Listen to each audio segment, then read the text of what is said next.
Bust it.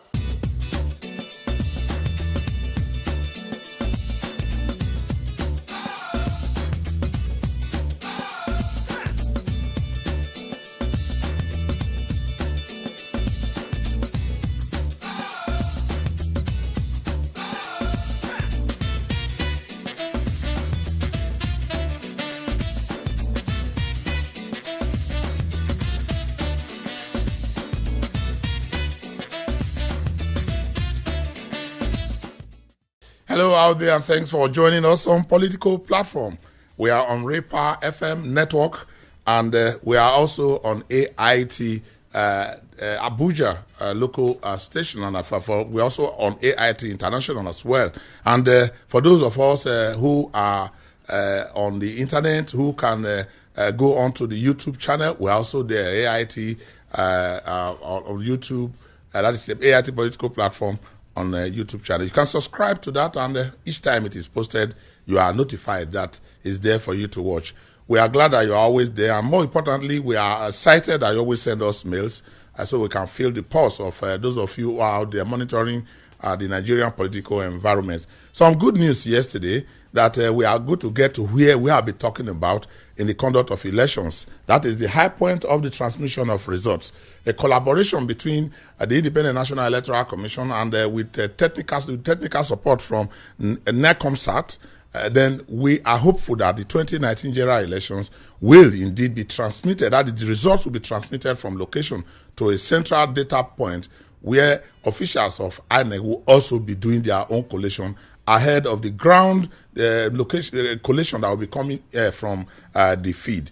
The import of this is that we are taking the steps ahead first to facilitate a speedy release of results, particularly in generally conducted elections like presidential elections will be a lot easier, and that when INEC officials also get the results, it becomes difficult for a manipulation along the lines that we always see in the course of the collation of results from ward level, indeed from the polling unit, ward level, local government, states, and then the federal.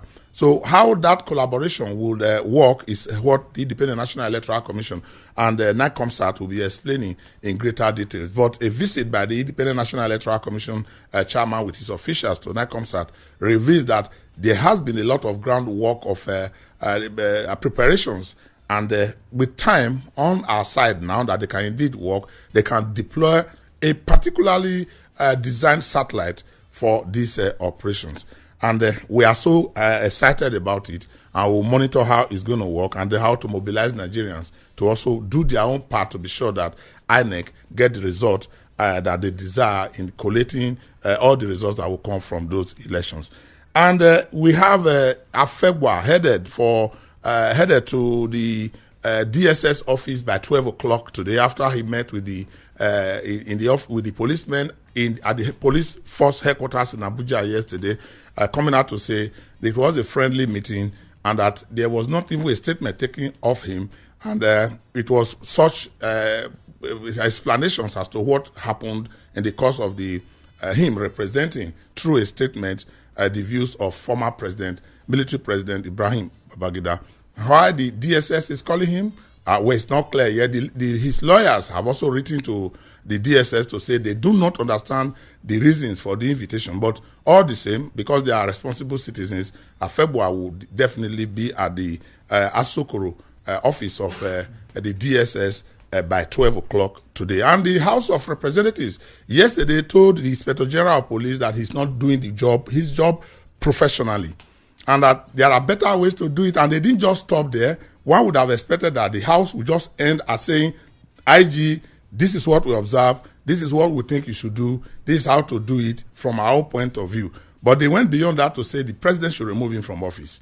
And that is not all. It is that some of the statements and all the things that he had done are not good enough to represent the office of the president. And beyond that, the committee that took reports from the findings in the Burnley crisis rejected that report yesterday, not because the report was not filed on time, but because, according to them, it was one-sided and the governor's views were not taken in the total report. They have asked the committee members to get the views of Governor Tom to see that his views are represented in it, and the committee's report was, put aside until, according to the General House, there is an input that will represent the interest of the committee. On the issue of the order on the IG, we are calling the man who moved the motion on the program this morning to tell us the import, what motivated him, and what are the observations, and why did they go for a kill? He's saying he should be, indeed removed from office, to see if there has been a working relationship that they have seen that is not really being performed. Taking along the line of the performance of the IG, the course of his work. Okiri Agbonsoremi here, Amechi Anakwe is with me. Thank you, Hiri, and we have been trying to see if we can get Jimo Mushud, to also tell us the police side of the story. But the announcement flowing from the visit of the INEC officials to Nick's ComSac offices today in Abuja, that results will be transmitted straight from polling stations to the Grand Data Command and Control Center in Abuja is, for me, very progressive news. Of course, it appears that progressively we are beginning to see improvements in our electoral system. 2015, the Atahiru Jega-led INEC came up with the direct data capture machine where biometric data of Nigerians were harvested. Yeah. It wasn't like that before. It was a manual register to a full digitized register. Now this Yakub-led INEC is upping the game to use the data, the device. Yeah, to get results. Yeah. Why now? Yeah. The card reader to transmit results, and of course, it's also glad in that we are using our own satellite, Nigerian satellite, to make this possible. And I hope by 2023, when we'll be having the next election, that's the point when we'll get to full electronic voting, where ballot paper will be dispensed with. You just go to the location, put your fingerprint, and decide who you want to vote for. And it brings out that power with, of course, the situation in most advanced democracies. And the Independent National Electoral Commission chairman also took off time yesterday with his officials, at least around Abuja, to see what was going on. The complaints, the massive complaints against some of the hitches that are trailing the ongoing continued voter registration. And he went to so many locations in Abuja and encouraging the people to bear with INEC, those who have the pains, who are unable to stay for a long time, and promising that things will be done. More centers have been opened now. I think Abuja has up to 32 centers now, so that if we can replicate that around Nigeria, that would be very good. But there's a disturbing trend, and we said it before the 2015 general elections. There are whole districts that just come up over the last years, and in the course of INEC demarcations and the placing of their voter center, they were not even known at all, which means people living in such districts have moved from their original location, or if they were not registered before, they will need to be registered so that they can have a voting point close to them. A case in point is the Guzape district, just behind AIT here. A very massive district over the last 4 years. Yeah, in Abuja. Over the last 4 years, you have had a lot of people. And incidentally, the Independent National Electoral Commission chairman lives in this district. So INEC quarters. Yes, INEC quarters. So they understand that they probably know that there is no voting point in this area. It is not just here. I believe in other parts of Nigeria there are new estates, new developments, people moving towards particular locations. Our population is growing almost 3% per annum, and of course, the issue of demilitation of constituencies is something that should be continuous. I understand during the last time Jega tried to redesign the constituencies, there were a lot of protests, and it has to be suspended. I was thinking that before now, INEC will just take a look at it, because when you demilitate constituencies, you capture these new areas where there are springing up in Abuja. I have the Lokogoma named, so many of them, Lagos, Port Harcourt, Enugu, Kaduna, go everywhere. They do spring up. So I hope, and I think INEC is working towards that. I hope they will be able to do that. Not too close to the election. Because the problem with plans by Jega to do them was that the National Assembly told him no. It was too close to election, and so many people were reading. One would have expected that immediately after the election, this would be done to get the people. Now, there are so many locations like the Guzape district I talked about now. They are just there. They have to register now. They have to move out of Guzape and go far. You wonder how would they go and vote in those locations on election day when there's restriction of movement. Well, we have a lot to tell you on these stories we have told you now. Let's go to the box to harvest from you what you have to tell us through politicalplatform@yahoo.com. Your views, your opinion, and your suggestions. And we always advise that if you have a criticism, it's good to tell us about those critical aspects. But please add to it suggestions on what you think we can do to solve those problems, so that those who are listening can take their notes and begin to work on the template we are providing to solving the problem. Now, let's see who is talking to us this morning. Thank you, Ohira. Welcome to the mail segment. I am Chidima Enyu. I am Saitin Yari. Welcome. Let's begin with matters bordering on voter registration. And Samuel Gaya in Abuja says, Political Platform crew, I listened to your discussion with the INEC official yesterday, and I got so disturbed. I need these questions answered, please. 1. The INEC official stated that they rotate their registration location for obvious reasons. How is the general public supposed to know their location at a point in time? I feel this rotation is a trick to disenfranchise some people from getting registered. 2. Why is the Political Platform crew not insisting on getting their questions answered, even when it is obvious that the INEC official is intelligently avoiding answering some questions? For example, INEC assured us of their readiness, financially and otherwise, to carry out their registration exercise successfully. Why did the official then say that due to cost implication, they can't have their personnel on all registration locations at the same time, because they only use permanent staff? More reactions. Ikechuku in Nasarawa State says, I heard a complaint during the analysis yesterday. One of the analysts complained that INEC had insufficient staff to handle the high numbers of Nigerians trooping out to get registered in the ongoing voters registration exercise.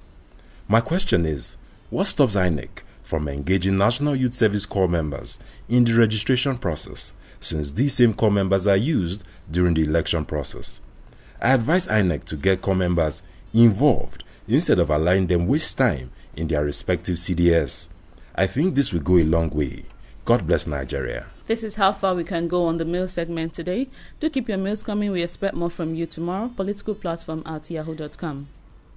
Thank you so much for your mails. And now let's quickly go to the National Assembly. Let's begin from the National Assembly on what happened yesterday with regard to the IG. And we have the distinguished member, honorable member of the House who moved that motion yesterday. Thank you so much for joining us on the program and for agreeing to talk to us this morning, sir. That's Mark Biller. Hello, sir. Yeah, good morning. Hello. Yes, good morning. Yeah, thank you very much. We are glad that you are with us this morning. Tell us what was behind your own sense of judgment that made you to make that motion yesterday. Okay, it was completely in a spirit of patriotism and concern for our fledgling democracy, where our law enforcement officers have become so partisan and sycophants, pandering to those in authority that they can disregard an executive governor of a state on public television, calling him a drowning man and asking for his resignation. This is unprecedented in the history of our return to democracy, and it is something that was clearly, in my impression, the message he was giving by his boss, the IG, to convey to the Nigerian public.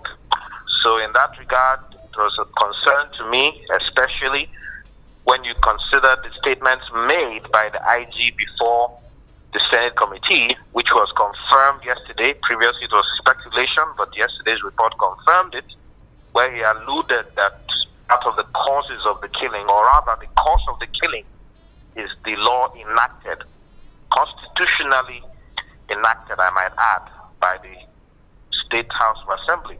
So that showed clearly to me that the IG is no longer capable of occupying that position and discharging his duties in an unbiased manner.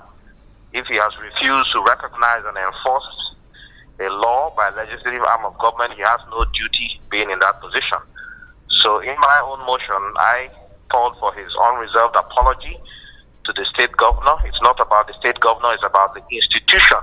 It can be any state governor in future. We cannot tolerate that in a democratic dispensation, and any institution that disregards those who are duly elected, then whoever is heading that institution should be relieved of his responsibility. Now, I want to ask: is it just this one off event with the IG that made you to take this position, or you have concluded that he has actually taken side in these conflicts, and that you do not have confidence in him anymore? Yes, that's a very good question. It is actually an accumulation of events.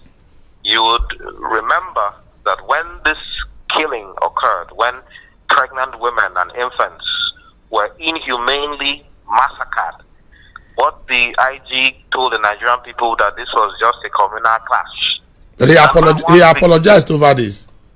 Yes, he apologized, and we thought that he had learned his lesson and would observe decorum in his statements, but he only compounded issues when he went before the Senate committee and now said it is the law, that is the reason for the killings. And you and I are witnesses. Is the IG not in Nigeria? Was he not a police officer when hordes of people were killed in Agatu, in Agagbe, in Gwe West, in several areas in Benue? Was it the law that caused the killings at the time? As part of the deliberations in the House, which we also monitor closely, it is the conviction of the legislators, the lawmakers, that the IG deliberately refused to implement that law that was made because he had actually taken side. How strong was this position? Okay, yes, that position was very unanimously adopted, because it was very clear for him to make such unguarded comments, for him to not publicly have disclaimed the statements of his PRO, then that means the PRO was acting on his script. And if that is the case, then he has no moral standing any longer as the IG of the police force of Nigeria. And that is why, as a responsible House, we took the unanimous resolution of no confidence and have asked and requested that Mr. President replace him immediately. Unanimous. I thought the House was divided. There were some of your members that said it was an issue that shouldn't come to the House. But beyond this, do you appreciate the efforts the IG has put in place? He has been touring affected communities. He was on ground for some time, and he has been deploying mobile policemen to, of course, provide security in these places. Do you still appreciate those efforts? Against the backdrop that even some of his men were killed in this crisis. Yes, and I would at this juncture want to commiserate with the police force and those who have been killed, as well as other people in other parts of the country. Now, let me start with the issue of my colleagues. Now, you and I know that this is an era of politics. Yes. It is unfortunate if some people choose to be partisan or to play politics over this matter and try to play to the gallery. But whatever the case, there were just a few of them. Obviously, in every community, not everybody would agree on a position, but that is why we're in a democracy. The majority always have their way, and it was unanimously taken, and that is what stands. So I appreciate their dissenting views, but in my own opinion, I'm disappointed that they're displaying such partisanship at a time when we as Nigerians should stand as one, patriotically, to defend what is wrong. And then considering the IG, it's on record that he went to Benue on the instructions of the president. So ordinarily on his own, he didn't even use the initiative to know that as the person saddled with the responsibility as enshrined in the Constitution, I should, on my own, know I should go there and see what is happening. I'm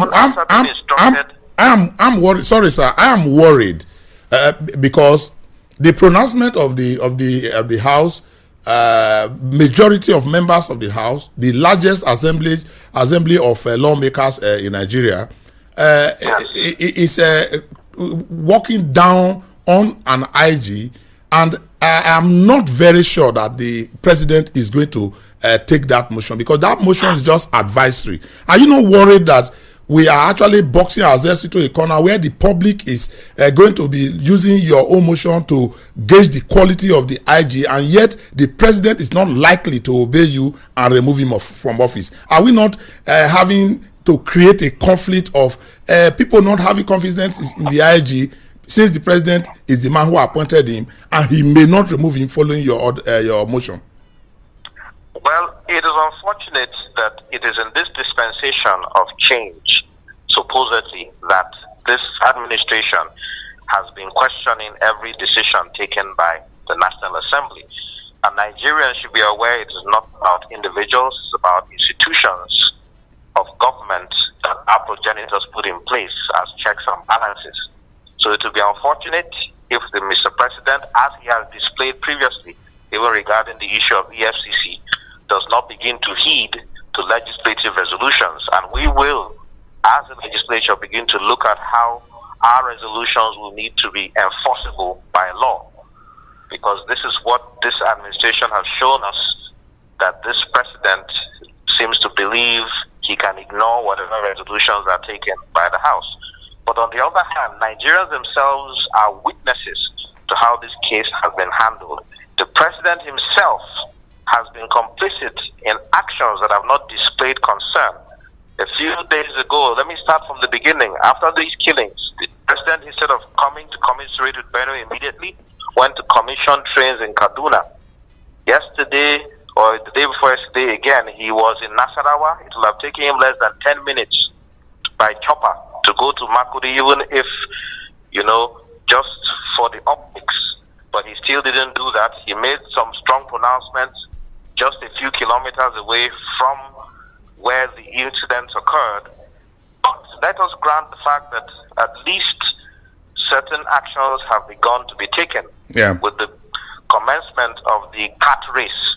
If you remember, I was one of those who made it very clear to this government that we find it strange that in the southeast, where an organization is on record not to have killed even one person, the military mobilized their machinery en masse with all sorts of dances, crocodile dance, python dance, but not even a lizard danced in herdsmen affected areas. I don't know whether you've read the letter the president wrote to the Senate. Of course, insinuations in the Senate tallies with your own conclusion here about the role of the president. In that letter, the president tried to explain himself, detail the steps he has taken to ensure that the killings in not just Benue but across the country are put an end to. Yes, it is another thing. It's one thing to write, it is another thing to speak. Nigerians and the people of Benue have been waiting for the president to speak. It is only at that event in Nasarawa that he has finally started to make some firm statements against and speaking directly to the herdsmen. And it is on record that he has still not, and his government has still not declared them as terrorists. All right. Especially when... just the last one. Let me ask you this political one. The members of the National Assembly, the House of Representatives in particular, is populated majorly by the APC. And the president is from an APC party. And you are also a member of the APC.